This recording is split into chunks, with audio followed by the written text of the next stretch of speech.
Dia langsung seret korbannya terus dijorokin dari jembatan tadi. Lu kebayang kan ya, tingginya 65 meter, Cok.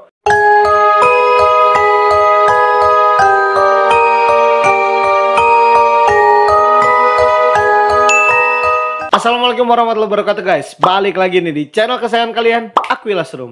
Oke gengs, kali ini Aquillas Room mau ngebahas lagi serial killer. Kali ini datangnya dari negeri asalnya Cristiano Ronaldo gengs ya, Portugal pastinya ya. Kalau kalian ini subscribernya Aquillas Room dari awal waktu berdirinya Aquillas Room di YouTube ya, kalian pasti tahu banget kita udah banyak banget ngebahas tentang serial killer, baik dari mancanegara maupun dalam negeri ya. Ini bukan suatu kebanggaan sih sebenarnya, tapi emang banyak banget dan masih banyak yang belum kita bahas nih, makanya subscribe dulu channelnya Aquillas Room bos. Nah biasanya nih untuk serial killer ini punya motifnya tersendiri dan cara melakukan kejahatannya juga aneh-aneh, kadang sampai di luar logika kita ya. Tapi yang jelas belum pernah ada yang seperti ini nih. Karena di episode kali ini kita akan ngebahas satu tindakan kriminal yang dilakukan oleh satu orang dengan motif yang sama, dengan cara yang sama, dan juga di tempat yang sama. Dan ini dilakukan berulang kali, bahkan sampai 70 kali, dan menyebabkan jatuhnya korban jiwa sebanyak 70 orang. Jadi nggak pernah gagal. Karena biasanya tindakan kriminal kalau dilakukan berulang kali dan di tempat yang sama nih, ya ada kemungkinan pasti cepat ketangkep kan harusnya kan. Tapi gengs, hal ini tidak berlaku bagi Diogo Alves, seorang penjahat dari Portugal yang melakukan semua tindakan kriminalnya hanya dalam waktu 4 tahun saja.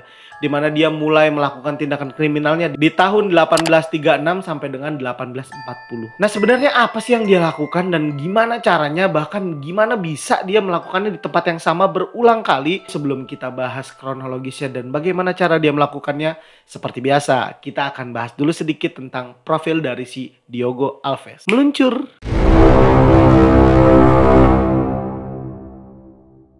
Diogo Alves adalah seorang serial killer dari Portugal, tapi sebenarnya dia asalnya bukan dari situ gengs, karena dia dilahirkan pada tahun 1810 di Samos, Galicia, Spanyol. Diogo sendiri ini lahir dari keluarga petani nih, jadi bisa dibilang nggak terlalu kaya-kaya amat lah. Ini yang menyebabkan dia juga akhirnya berkeinginan untuk bisa lebih sukses mungkin ya, lebih kaya. Sehingga di umur yang bisa dibilang masih muda nih ya, 19 tahun, dia ini merantau, pindah negara nih. Dari Spanyol dia datang ke kota Lisbon yang ada di Portugal. Nah, di usianya yang masih terbilang muda, sebenarnya si Diogo Alves ini bisa dibilang orang yang cukup baik dalam pekerjaannya. Dia tuh cekatan, handal, majikannya suka nih. Sehingga dia dipercaya untuk menjadi kepala pelayan di salah satu rumah bangsawan saat itu ya di Portugal. Udah dikasih kepercayaan, mulai kenal cinta-cintaan nih ya. Dimana dia ini menambatkan hatinya pada seorang pemilik penginapan dengan nama Valhava Maria Gertrudes. Dimana ya dia orang ini mulai membawa pengaruh buruk nih untuk si Diogo Alves sendiri. Karena diketahui setelah dia menjalin cinta dengan si Maria ini ya, Diogo Alves ini mulai cenderung suka minum minuman keras ya. Terus berjudi, mabora-mabora tiap hari kerjaannya. Dan bahkan ya pertama kalinya juga dalam sejarah hidupnya dia 19 tahun tadi ya, mulailah dia terjun ke dunia kriminal. Dimana di awal-awal kriminalnya yang dia lakukan ini masih terbilang kriminal kelas ringan. Karena dia mulai mencuri, mulai kayak ngebohongin orang, nipu gitu ya. Dan yang paling sering dia lakukan adalah dia memalsukan kunci. Semacam bikin kunci duplikat untuk rumah-rumah, untuk dia nanti kemudian dibobol lah gitu. Sampai akhirnya di tahun 1836 ya, Diogo Alves ini melakukan pembunuhan pertamanya. Nah sebenarnya gimana sih caranya dia melakukan itu semua? Kita akan masuk aja ke ceritanya. Meluncur! Jadi di Portugal sana ya, tepatnya di kota Lisbon, ada salah satu bangunan yang sampai sekarang masih ada sebenarnya. Dan bisa dibilang bersejarah banget. Karena ini adalah bangunan yang cukup megah di eranya dan sampai saat ini juga bahkan. Nama bangunannya tersebut adalah The Aqueduto das Aguas Livres. Jadi bangunan ini semacam kayak pintu air gitulah, yang memang dibangun saat itu untuk kayak ngontrol air di sungai yang ada di kota Lisbon. Area utama dari bangunan bersejarah ini cukup besar gengs, jadi sekitar 18 km. Ini baru area utama. Dan kalau luas keseluruhannya lebih gede lagi, dimana sampai hampir mencakup 58 km. Bayangkan tuh ya, model kayak tembok Cina. Dan tingginya sendiri by the way 65 meter. Selain untuk kontrol sungai-sungai yang ada di Portugal ya, dia juga berfungsi sebagai kayak semacam buat kontrol saluran air yang ada di kota tersebut lah. Dan ini merupakan salah satu ide dari raja yang saat itu berkuasa, yaitu Raja John V. Karena memang di era tersebut terjadi kekurangan pasokan air minum di kota Lisbon. Akhirnya bangunan tersebut itu cukup populer saat itu ya, karena memang megah juga, gede, panjang lagi kan.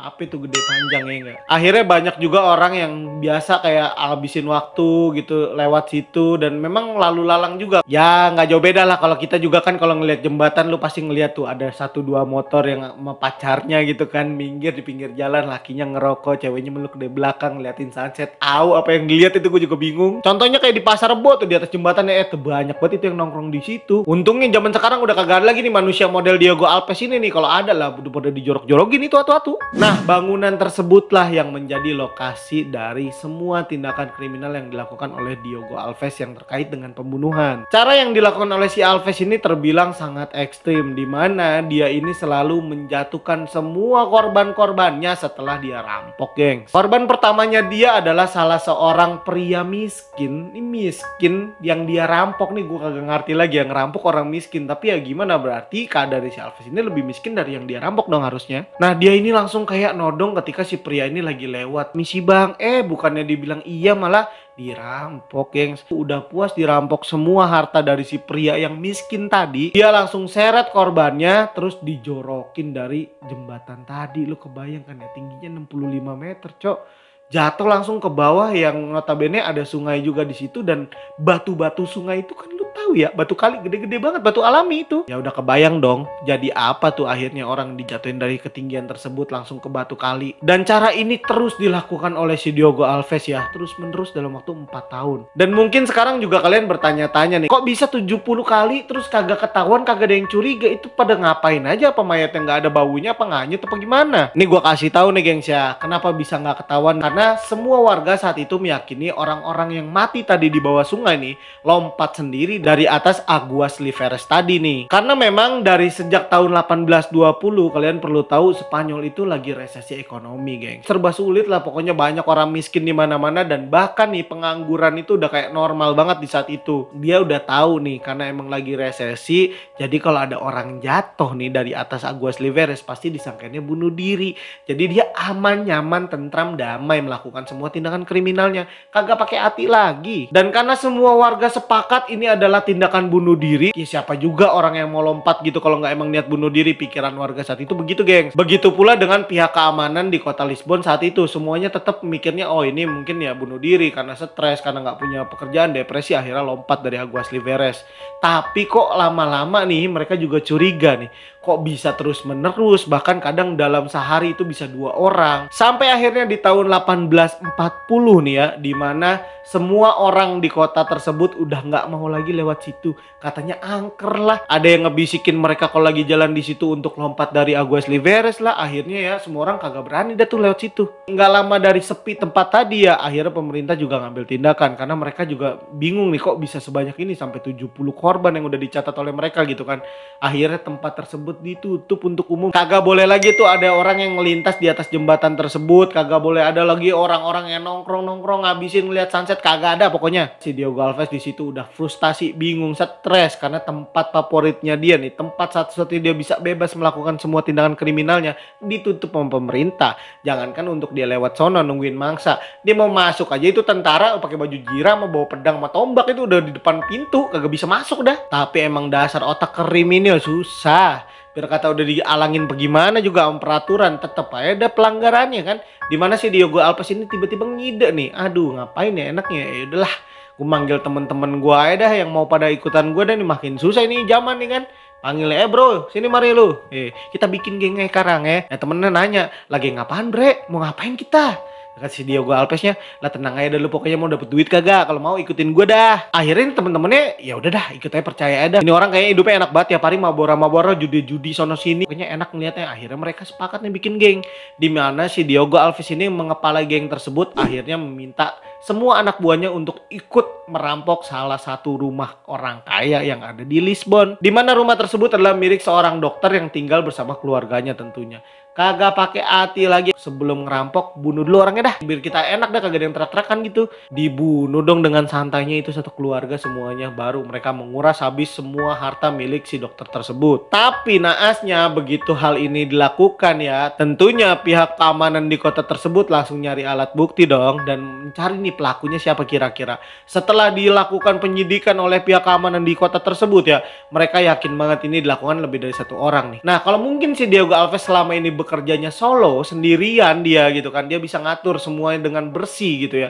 Mungkin ini anggota gengnya ada dari mereka yang mainnya jorok gitu, kayak ninggalin alat bukti sesantai itu aja gitu. Ya kayak dia misalnya ngerokok, rokoknya main dibuang aja di TKP ya kan, terus atau apa yang bahkan mungkin bisa menunjukkan identitas mereka. Sehingga akhirnya pihak keamanan ini mengetahui, oh gengnya si Diogo Alves nih yang baru kemarin dibentuk di warkop sebelah sono nih. Pokoknya nggak begitu lama dari selang dia merampok rumah si dokter tersebut ya, berapa hari kemudian lah ya, pihak keamanan dengan persenjataan yang lengkap ya, ketangkap semuanya. Terus baru ditanyain dah tuh ya, lu udah ngebunuh berapa orang lu? Ngaku aja lu ya. Semuanya ini anggota gengnya pada ngomong dah tuh, baru kali ini pak, saya juga diajak tuh sama si Diogo tuh. Iya pak, dia tuh yang ngide tuh pak, biar kita punya duit, kita mau ikut aja namanya dapet duit gitu kan. Nah iya sih pak, emang saya ngajak, tapi soalnya saya begini karena tempat biasa saya melakukan tindakan kriminal ditutup sama pemerintah. Lah dia ngaku. Lah intinya si Diogo ini mengakui telah membunuh 70 orang lainnya di Aguas Liveres.